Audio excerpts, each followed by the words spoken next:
Hello, everyone. I want to show you a game which one of my students played, where, according to chess.com, he made a brilliant move. And the definition of brilliance that chess.com uses is sometimes questionable, but this move, I think, was really, really, really, really, really good. Let's take a look at the game. This is Mark. He's playing someone rated in the mid 1900s. The time control is game 45 with 45-second increment. So if you're trying to get better at chess, this is a really good time control to play with. So let's take a look. Mark plays the French, e4, e6, d4, d5.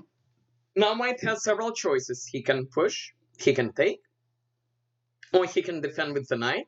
And there are two different ways to defend. So White uses the Tarrasch variation. So plays knight c2. Mark plays knight f6, puts more pressure on this pawn. White pushes. The knight retreats to d7, from where he supports the typical c5 push. Bishop d3. White puts his bishop on a good square. Mark challenges the center. White does not want to take because it will help black. So White plays c3, building a very solid pawn chain. If we take now, White will take with the pawn. So Mark puts more pressure on the center. Knight e2. So there are several points behind knight e2. So first of all, it's this knight which can go to f3 later on. Because if this knight goes to f3, this knight has some issues developing. Maybe he would have to go this way. Also, White sometimes wants to play f4. And also, occasionally, this knight might want to go to f4 a little bit later. All right, Mark now takes in the center. White takes back, and Mark challenges with f6. Very, very reasonable move. But of course, this allows knight here. And Mark knows openings really, really well.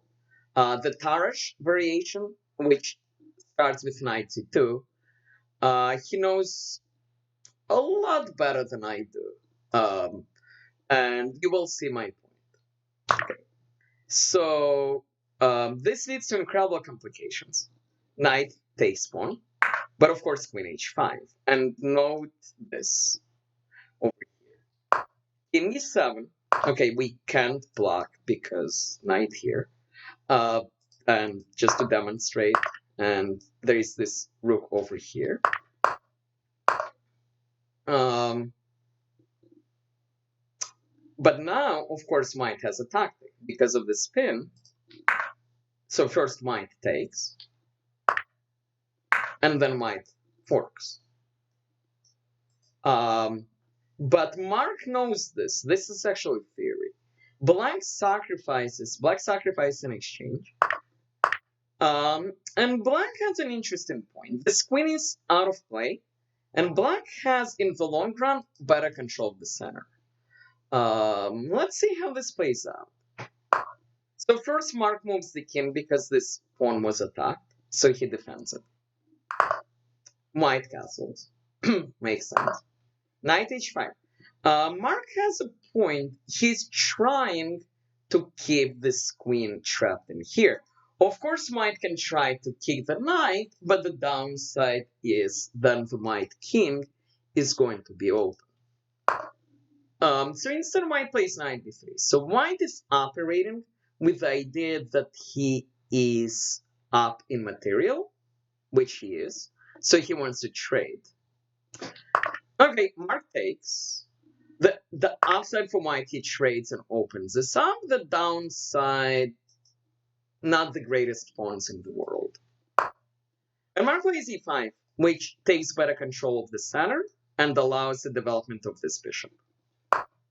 Bishop e3 develops, attacks, double attacks. Mark spends him on b6. And White plays f4, which is a very, very sharp move, trying to open up this king. Mark takes, White takes back, and this looks incredibly scary. By the way, notice the time management. Mark started with 45 minutes. He spent half of his time. His opponent is playing a lot faster. Taking your time sometimes is important. If we go back, Mark spent 9 minutes on this move. The first one which comes to my mind when I see this position is to keep things close. But this is the point: when you have time, don't just play the first move which looks logical, calculate. Because Mark calculated this really well. So takes. Now he plays bishop f5. And what he realized is this queen is in a lot more danger than appears at first. This is a forcing move. And white made the really weird move. So Mark's point was, though, there was a threat behind this move. This is why white played his move.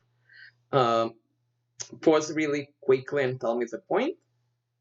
Well, the point is there is a discovery. Black is trying bishop here, trying to win the queen. So white moves the king. And Mark plays a beautiful move, queen h4. And there's another threat. He wants to play knight g3. Because there's a queen over here. And the problem with the king is he cannot go back, because there is another discovery. Computer on chess.com believes this is a brilliant move. Let me demonstrate. If we flip and click here, queen h4 is brilliant. I've seen various applications of brilliant on chess.com. This one is completely deserves it. This is a really, really nice move. And this game goes on for only one more move. White takes, the bishop, Mark takes back. And this is a threat. And again, there is not too much that White can do about this. So White resigned. Beautiful, beautiful game. Brilliant. And I can use that. I can use that word because chess.com used it. Great job to Mark. Keep playing. Keep being brilliant. I hope everyone enjoyed this. Please like. Please subscribe. I'll be back soon.